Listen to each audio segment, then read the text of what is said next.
천국은 가상적인 세계가 아니죠. 천국은 분명히 실제하는 세계입니다. 우리가 세상 명절을 맞이하면 자기가 태어난 고향으로 돌아가죠. 이 고향이 가상적인 세계가 아니라 실제로 존재하는 세계죠. 마찬가지로 천국은 우리가 반드시 돌아가야 될 본향입니다. 천국은 실제하는 세계입니다. 예수님께서는 이 천국이 어떤 곳이냐, 여러 가지 비유를 통해서 마태복음 13장에서 말씀을 하셨죠. 천국이 어떤 곳입니까? 히브리서 11장 16절 말씀 보니까 천국은 더 나은 본향이요 하늘에 있는 것이라, 히브리서 11장 16절에 말씀하고 있습니다. 예수님께서 마태복음 13장에서 천국이 어떻게 도래하는지 여러 가지 비유를 통해서 말씀하셨는데, 오늘 본문은 그물의 비유라고 불리웁니다. 그물을 통해서 천국의 도래를 말씀하신 것이죠. 마태복음 13장 47절 말씀 보니까 천국이 뭐냐? 천국은 마치 바다에 그물을 치고 각종 물고기를 모으는 것과 같다, 이렇게 말씀을 하셨습니다.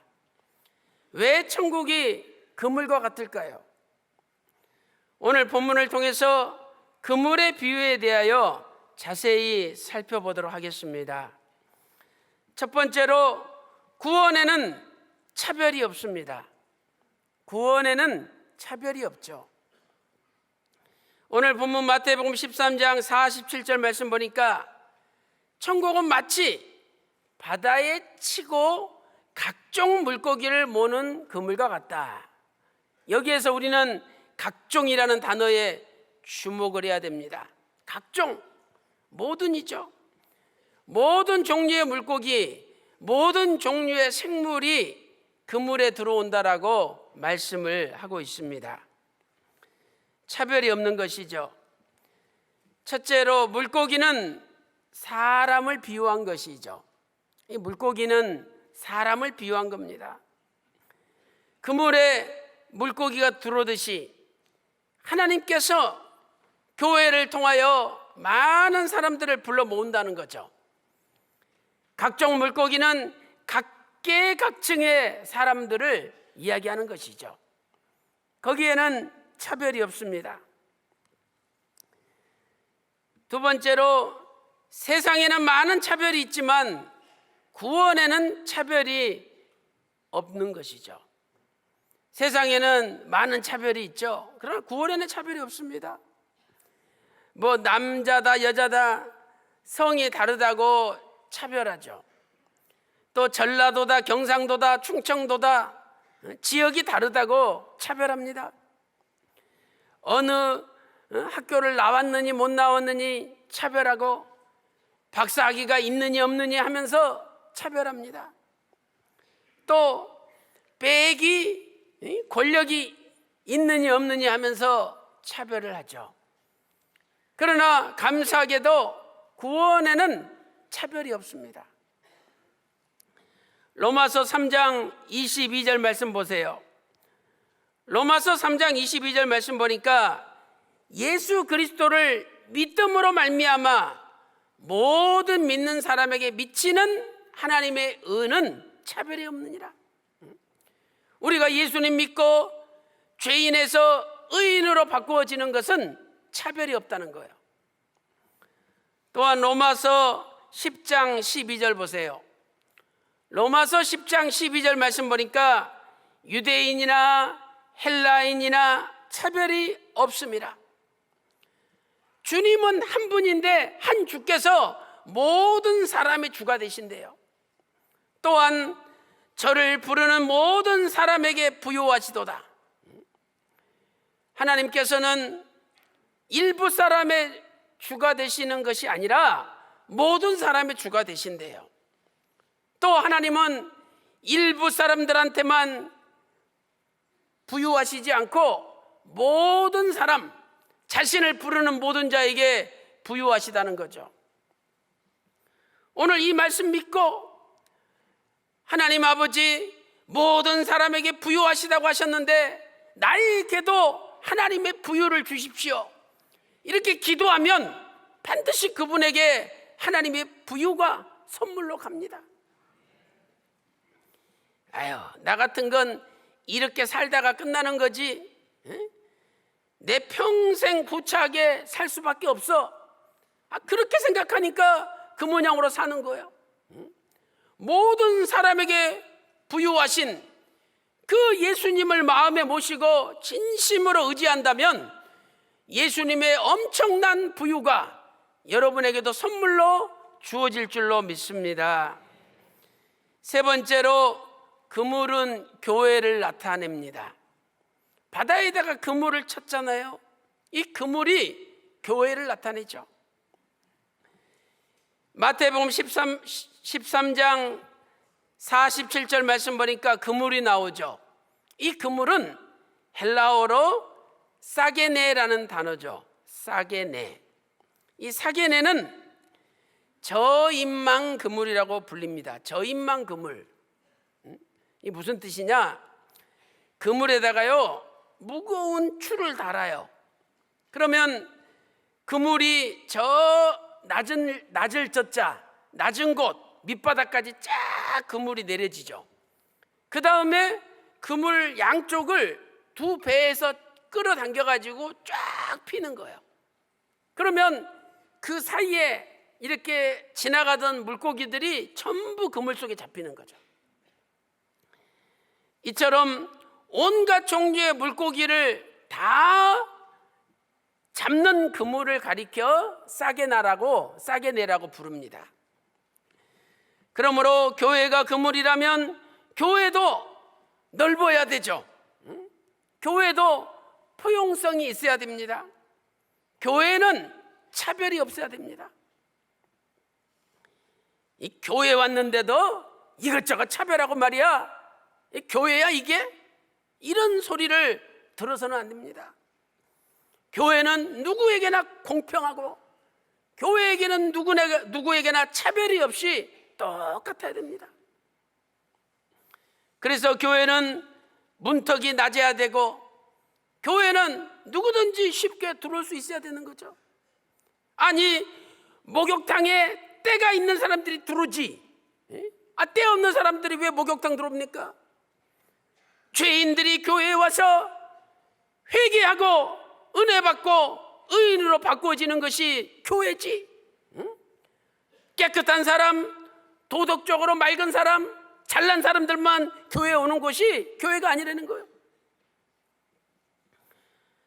오늘 하나님께서는 우리에게 구속사 말씀이라는 그물을 주셨습니다.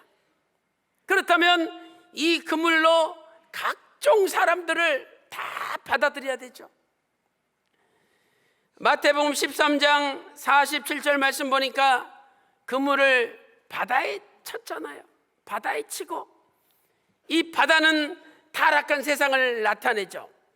또 친다, 헬라어 발로라는 단어인데 이것은 던지다 이런 뜻입니다. 바다에 어부들이 그물을 던지듯이 우리는 타락한 세상에 구속사 말씀이라는 그물을 던져야 됩니다. 그리고 예수 그리스도의 십자가에 피 묻은 복음을 던져야 됩니다. 그때에 각계각층의 많은 사람들이 그물에 걸려서 하나님의 은혜를 받기 위하여 교회에 나오는 것이죠. 사랑하는 성도 여러분, 저와 여러분은 얼마나 그물을 던지고 있습니까? 2020년도에는 구속사 말씀의 그물을 널리 던져서 각계각층의 많은 사람을 불러 모으는 하나님의 신령한 그물들이 다 되시기를 주님의 이름으로 축원합니다. 큰 두 번째로, 천국에 들어가려면 분리의 과정을 통과해야 합니다. 천국에 들어가려면 분리의 과정을 통과해야 되죠. 첫째로, 그물에 물고기가 가득 차면 물가로 끌어냅니다.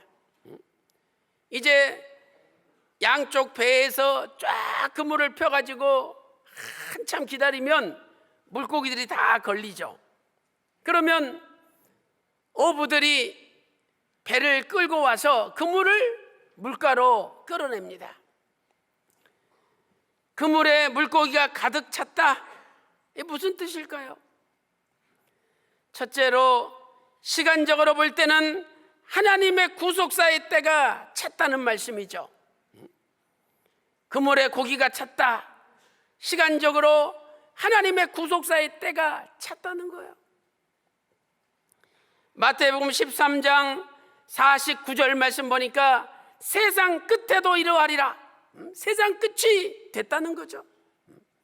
세상 끝이 되면 그물을 다 물가로 끌어냅니다. 두 번째, 양적으로 볼 때는 하나님께서 구원하시기로 작정하신 숫자가 찼다는 말씀입니다. 하나님께서 구원하시기로 작정하신 숫자가 찼어요. 로마서 11장 25절 말씀 보면 이방인 가운데 예수님 믿어야 되는 사람의 숫자가 있는데 그 충만한 수가 찼다는 거죠. 또 요한계시록 6장 9절부터 11절 보면 순교자들의 숫자가 있는데 순교자들의 숫자도 가득 찼다, 이런 뜻입니다. 이대지 두 번째로 물가에서는 분리의 역사가 일어납니다. 어부들이 물가로 끌고 와서 어떻게 합니까? 분리합니다. 분리. 물가에서는 분리의 역사가 일어납니다. 마태복음 13장 48절 말씀 보니까 그물에 가득함에 물가로 끌어내어 좋은 것은 그릇에 담고 못된 것은 내어버리느니라, 이렇게 말씀하고 있습니다. 이것은 종말의 의인과 악인을 분리하는 역사를 가리키는 거죠. 의인과 악인을 분리하는 것이죠. 마태복음 13장 49절 말씀 보세요. 세상 끝에도 이러하리라. 천사들이 와서 의인 중에서 악인을 갈라내어, 세상 끝에 의인 중에서 악인을 갈라낸다는 거죠. 여기에서 우리는 아주 중요한 교훈을 발견할 수가 있습니다. 교회에 다니는 사람들을 교인이라고 부르죠. 교인. 그런데 교인 가운데 의인도 있고 교인 가운데 악인도 있다는 거예요.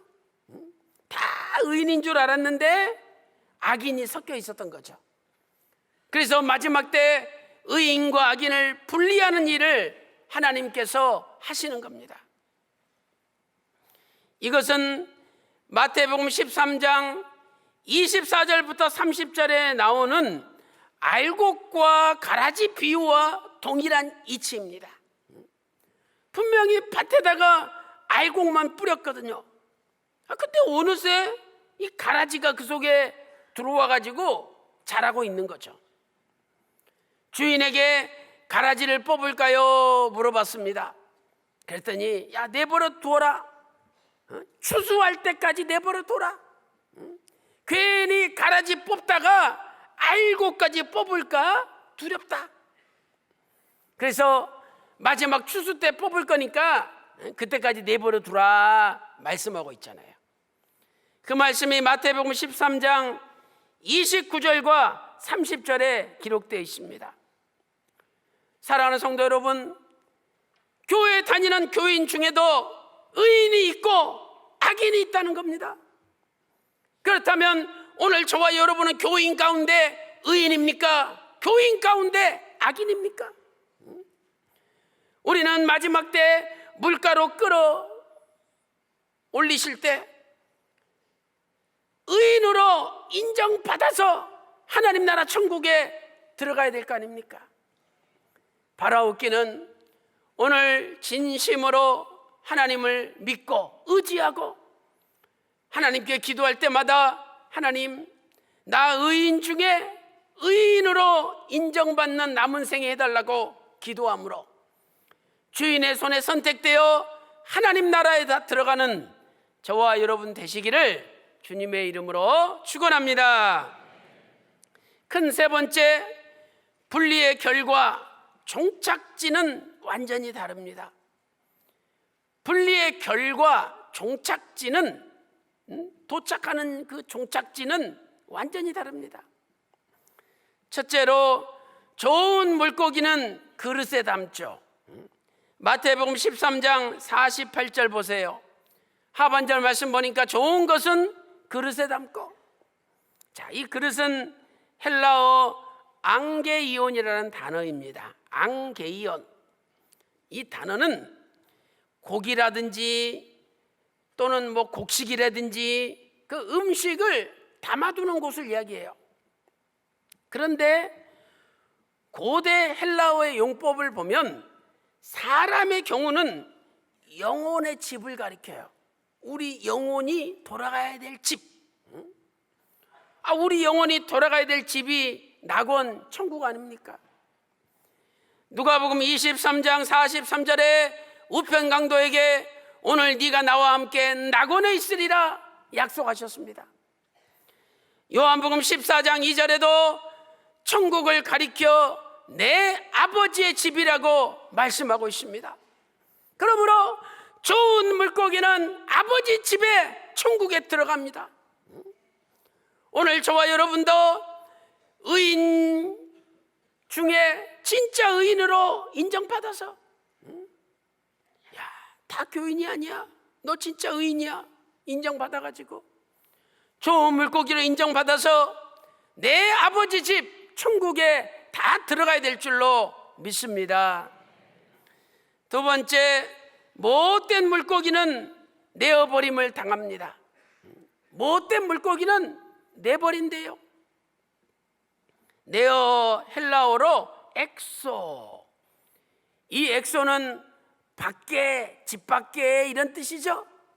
그러므로 좋은 물고기는 집에 들어오지만 나쁜 물고기는 집 밖으로 내던져 버린다는 거예요. 이 집 밖이 바로 지옥입니다. 이 집 밖이 풀무불입니다. 영원히 꺼지지 않는 불이 타오르는 풀무불이죠. 그래서 마태복음 13장 50절 말씀 보니까 못된 물고기가 던져지는 장소를 풀무불이다 이렇게 말씀하고 있습니다. 이 풀무불이라는 단어는 마태복음 13장 42절과 50절 두 군데에만 나오는 단어죠. 이것은 불이 계속 타오르는 장소, 지옥을 가리키는 표현입니다. 사랑하는 성도 여러분, 우리가 다 이 세상 끝난 다음에 지옥에서 영원히 꺼지지 않는 불 가운데 고통을 당하며 산다면 얼마나 괴롭겠습니까? 그래서 우리는 무슨 수가 있다 할지라도 예수님 잘 믿고 천국에 가야 되는 거죠. 아니, 여러분들이 왜 생명보험을 듭니까? 무슨 일이 일어날지 모르니까, 혹시 무슨 일이 일어날지 모르니까 생명보험을 들잖아요. 예수님 믿는 것은 영원한 생명보험을 드는 거예요. 어떤 분은 다 필요 없어, 죽으면 끝이야, 죽는데 무슨 소용이 있어, 이렇게 말씀하시는 분이 있습니다. 그러나 절대 죽음이 끝이 아닙니다. 만약에 지옥 갔는데 감각이 없고 완전히 죽어가지고 고통을 느끼지 못한다면 지옥도 갈만하네, 그렇게 말할 수 있겠죠. 그러나 그렇지 않아요. 악인도 부활을 시켜요. 부활을 영원히 죽지 않게 부활을 시켜요. 악인도. 그러니까 생명의 부활이 있고 심판의 부활이 있는 거 아닙니까? 요한복음 5장 29절 말씀 보니까 선한 일을 행한 자는 생명의 부활로 나오고 악한 일을 행한 자는 심판의 부활로 나오리라. 요한복음 5장 29절입니다. 사도행전 24장 15절에도 의인의 부활이 있고 악인의 부활이 있다라고 분명히 성경은 말씀하고 있습니다. 그래서 하나님께서 악인들도 믿지 않는 사람들 다 부활시켜가지고 영원히 죽이지 않으면서 꺼지지 않는 불 가운데 고통받게 하는 거예요. 그러니 그 고통을 영원히 맛보면서 산다는 거, 그분이 진짜 실패한 것이고 그분이 인생을 잘못 산 거죠. 오늘 저와 여러분이 이 땅의 삶이 고달프고 돈도 없고 힘들고 어렵게 병치레하면서 한다 할지라도 그 잠깐이에요, 잠깐. 우리에게는 영원한 천국이 준비되어 있습니다. 그래서 한 분도 낙오되지 않고 생명의 부활, 의인의 부활로 마지막 나팔에 변화되어 천국에 다 입성하는 저와 여러분 되시기를 주님의 이름으로 축원합니다. 결론적으로 좋은 물고기와 못된 물고기의 차이점이 무엇입니까? 좋은 물고기와 못된 물고기의 차이점이 무엇일까요? 마태복음 13장 48절 말씀 보니까 못된 것은 내어버리느니라. 이 못되다 헬라어로 사프로스라는 단어입니다. 사프로스. 이 단어는 크게 두 가지 뜻이 있죠. 첫 번째로 쓸모없는 이라는 뜻입니다. 쓸모없는.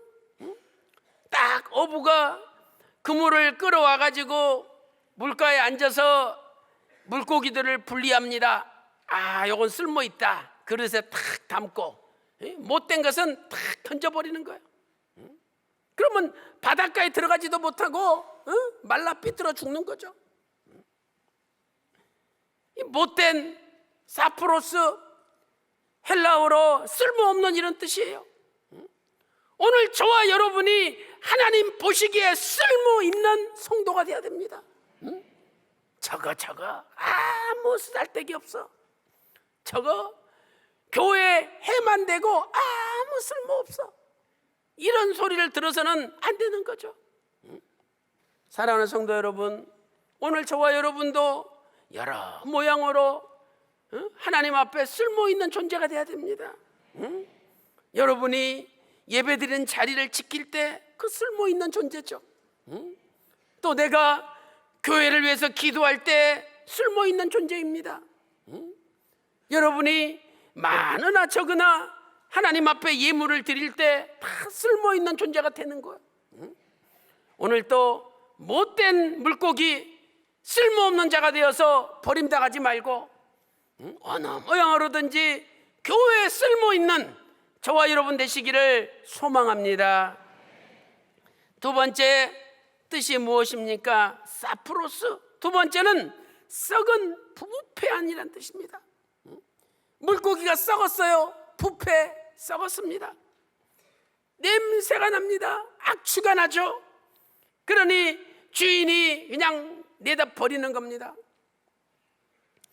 우리의 신앙은 항상 신선한 신앙, 항상 팔딱팔딱 뛰는 살아있는 신앙이 있어야 된다는 거예요. 이 교회 다니면서도 쭉 늘어져 가지고 그냥 가만히 움직이지도 않고 벌써 썩어가는 거예요. 그래서 늘 말씀으로 새로워지시고 기도로 새로워지시고 찬양으로 새로워지셔서 저와 여러분의 신앙은 썩은 신앙이 아니라 날마다 살아서 팔팔 뛰는 싱싱한 신앙이 되시기를 소망합니다. 그래야 하나님 앞에 쓰임받는 거예요. 무엇이 부패한 것입니까? 첫째로 우상숭배죠. 모세가 산에서 40일 동안 금식하며 기도하고 있는데 아론과 백성들은 금송아지를 만들어 가지고 우상숭배하였습니다. 그때 하나님께서 출애굽기 32장 7절에 내 백성이 부패하였도다, 썩어서 냄새 난다고 출애굽기 32장 7절에 말씀하고 있지 않습니까? 두 번째로 하나님의 말씀과 하나님의 길을 떠나는 것입니다. 말씀 내팽개치고 하나님의 길을 내팽개치고 떠나는 겁니다. 신명기 9장 12절에 내 백성이 스스로 부패하여 하나님께서 명령한 도를 속히 떠났느니라. 신명기 9장 12절이죠. 신명기 31장 29절에도 말씀하고 있습니다. 예레미야 17장 9절 말씀 보니까 만물보다 심히 부패한 것이 바로 인간의 마음이에요. 만물보다 심히 부패한 게 인간의 마음이에요. 그래서 우리는 이 마음이 썩지 않고 늘 새로워지고 늘 싱싱해야 됩니다. 세 번째는 예수님을 향한 진실함과 깨끗함에서 떠나는 겁니다. 예수님을 향한 깨끗함, 진실함이 있어야 되는데 부패한 사람은 떠나요. 오늘 저와 여러분이 마음이 얼마나 진실하고 얼마나 깨끗합니까? 이거 말씀 받은 분들이 세상 사람들보다 더 마음이 지저분하고 그리고 진실하지 못해요. 그래서 뭐 모사를 꾸며가지고 자기 신의 이익을 달성하려고 그러고. 마태복음 16장 31절 보세요. 주 예수를 믿으라. 그리하면 너와 내 집이 구원을 얻으리라. 우리가 예수님만 믿으면 다 구원받지 않습니까? 진짜 구원받았다면 그 예수님의 진실함과 예수님의 깨끗함에서 떠나지 않는 거죠. 오늘도 저와 여러분의 마음이 우리 주님처럼 진실하고 깨끗한 마음으로 존경을 받기를 소망합니다. 사랑하는 성도 여러분, 오늘 우리는 교인 중에 의인입니까? 아니면 교인 중에 악인입니까? 참으로 하나님께서 이 시간 묻고 계십니다. 그래서 오늘 이 말씀 명심하시고 저와 여러분이 교회에 충성하시고 늘 내가 교인 중에 악인이 될까 두려운 마음 가지고 진실하게 깨끗하게 믿는 가운데 한 번도 낙오되지 않고 영원한 내 아버지 천국에 다 입성하는 저와 여러분 되시기를 주님의 이름으로 축원합니다.